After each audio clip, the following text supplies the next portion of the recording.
The second film on our list, Good Will Hunting, directed by Gus Van Sant in 1997, written by Matt Damon and Ben Affleck, two people who are obviously all over this list. This film follows a boy genius from, again, South Boston projects, coping with the trauma of his past while finding direction in his life with the help of a psychiatrist.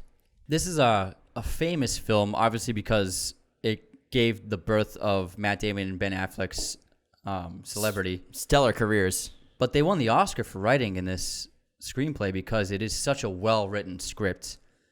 And it went through this incredible story of Matt Damon wrote the initial first act in a playwriting class in college, and then he and Ben Affleck developed it into a feature film script.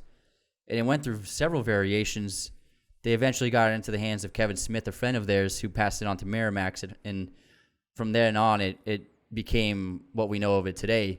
But what's really cool about it is Good Will Hunting is this amazing, personal, emotional, character-driven drama.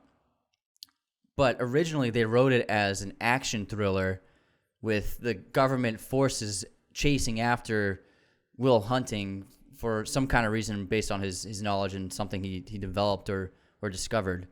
After giving the script to several people in Hollywood, they recommended that they tone down the action and make it a more personal character drama, which ultimately benefited the script because it became a beloved story. I mean, the film is full of dense, emotional dialogue. There are so many scenes that just keep you in tune with the film, and they're gripping, intense, and you feel so many emotions watching this whole film, and you even cry a few times. And I think the benefit of a script being written by actors is the dialogue, to me, makes it feel more realistic, specifically because Matt and Ben, while they were writing, they would act the scenes out. You know, what sounds more realistic here, rather than just like a screenwriter working on it. They were actually faxing each other pages while they were working on different jobs because there was no email back then.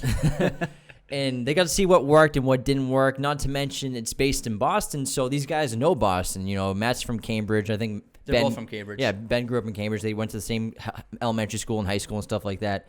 And so they know how Bostonians talk, what typical people from Southie sound like, guy. So they know what's up with the city. They know how to talk like us kids from down south, you know? The reason why I think the dialogue is so well written is because they develop the style, which is rarely seen in films in Hollywood. And someone like Tarantino utilizes this technique very well. Is the characters in this film tell stories all the time. And telling stories is probably the most common way people communicate with one another. You tell a friend a story about something that happened to you yesterday, or someone tells a story in a group, and then it reminds you of a story of when you were a kid, so you tell your story. So part of communicating in dialogues with several people is this trading off of stories. It's kind of like it goes back to the very first humans when language was first developed, and they're telling stories about the hunt they went on, or the gatherings the things they gathered for the community that day. So storytelling is embedded in the social community of being a person. And so most films, telling stories is not a thing characters do very often. Usually dialogue is very plot-driven. It's short and concise. It gets to the point for the most part. But in this film, every character tells stories. So, for example, Chucky tells a story about the drunken uncle. Skylar tells a story about that old couple with the blowjob. Sean tells a story about his wife and also the story about the World Series, which he skipped. Lambeau tells a story about that old mathematician in the early 1900s from India. And then Will tells a story of his possible life as an NSA analyst. And so having their characters tell stories to each other in the film is what adds the realism and adds the believability of the dialogue and why it works so well. And the plot of this film, nothing short of fascinating. It's a brilliant idea, in my opinion. It's relatable to anyone who's grown up in a city or grown up in poverty. Setting it in Boston is great because, again, it's a very historic city, and you don't have to set every movie in New York. Boston's a city very rich in culture and history, and it deserves more than just, crime stories and mob movies. And this story is more, and offers a romantic view of Boston, which the city really deserves. And these guys are relatable. You know, they're blue collar guys. They work in construction. They're laying brick. They're tearing buildings down. They're broke. They don't have much, and it's not like another movie where a person works as a server in a restaurant, yet they have this amazing apartment in New York City. It just doesn't make sense. But with this, it's like Will lives in this shack in the awful part of Southie, and we don't see Chucky's house, but we know they all don't have anything because they all share a car. This whole group of friends. So it's more so relatable to see these guys, and we know what the struggle is like. They're just getting by day. You know what I mean?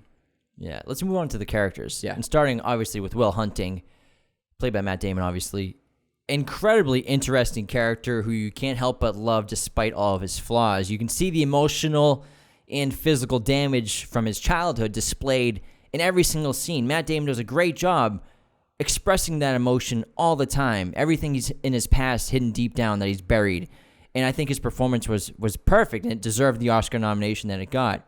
And Will, like we said, is from Southie, South Boston, which used to, again, be labeled the toughest town in America.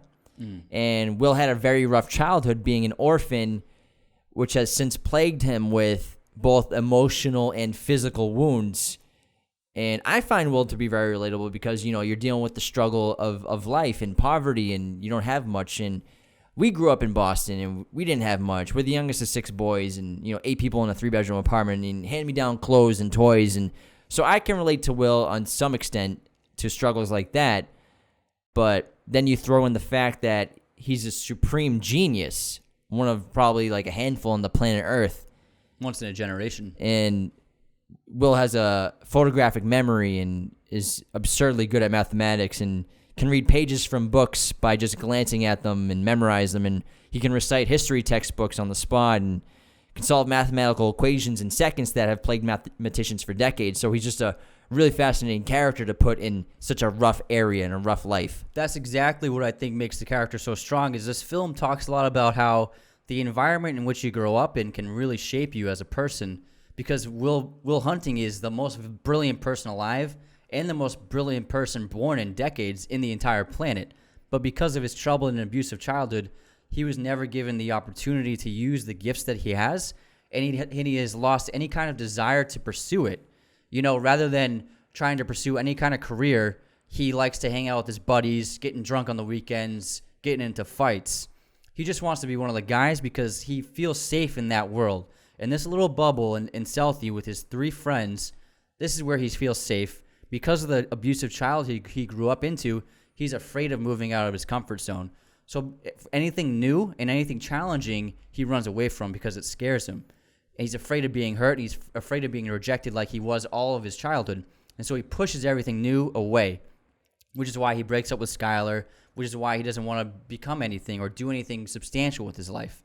Yet in spite of this, he still spends his free time soaking up as much knowledge as possible, solving equations on the MIT chalkboard. In his mirror, in his bathroom. In his mirror. He craves the ability, he craves to use his mind and to use his talents, but it's all hidden. He doesn't let anyone know. His friends know he's wicked smart, but they don't know that he's a once-in-a-lifetime genius smart. He keeps it hidden. So because of his past, he's afraid of ever becoming a true version of himself. Yeah, and although Southie is the source of all his pain and his trauma, Will is afraid, like you said, to leave Boston. He's never left the city. And that shows you that he's terrified of the world. He's terrified of choosing a path besides the path of people who grew up the way he grew up. He only wants to be with people who have the life he has. And he wants the life that he thinks he should have, which is what Chucky has and what Casey Affleck's character has. Demoing buildings and not amounting to much and watching their kids play Little League down the street. And that's what he doesn't understand, is that Chucky finds it disrespectful that he wants to live that life, even though he's been given this golden ticket to get out of there. Exactly. Chucky, real quick, is Will's childhood best friend, played by Ben Affleck, serves as a constant reminder to Will of his past and really his only source of family. Chucky is basically like the brother Will never had. And like you said, Chucky wants Will to leave Boston. He wants to get him out of there. That's why he says the best part of my day is I go to pick you up and I go to your door and I imagine that you're not there and that you're gone because Chucky, he's in my opinion, he's a really noble character because he's not ever envious of Will's gifts. He's not jealous of Will, but he can't stand the fact that Will is going to waste, like you said, this lottery ticket over self-pride. Yeah, the thing is, Chucky, he's not smart. He's not a genius like Will, but he knows enough to realize that there's a ceiling in his life. You know, there's only so far he can go. But for Will, he has no ceiling, and he can do anything. And so for him, it would be insulting to him and the other guys if Will just stuck around there. Because if they were in his shoes, you know, you bet your ass they'd get out of there as soon as they could. Yeah, there's that great emotional scene where they're talking about that, Chucky and Will, when they're demoing the building on their break. And Chucky's like, if you're still here in 10 years, I'm going to fucking kill you. Because Chucky doesn't want him around. He like you said, he should go. He has to go. For them, it's an insult, like you said, to the rest of the neighborhood if he doesn't go.